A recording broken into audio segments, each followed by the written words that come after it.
আমার বয়সে প্রথম দেখলাম আমি রংধনু। রংধনু বলে 7 কালার হয়, এটা 3 কালার। তো আমার বয়সে আমি আগে দেখি নাই, প্রথম দেখলাম, খুব ভালো লাগতেছে।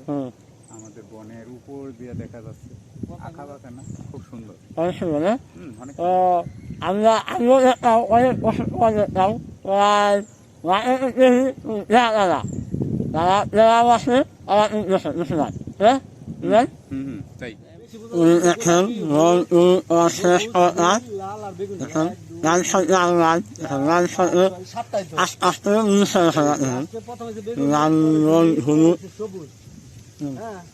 পরে হচ্ছে হলুদ,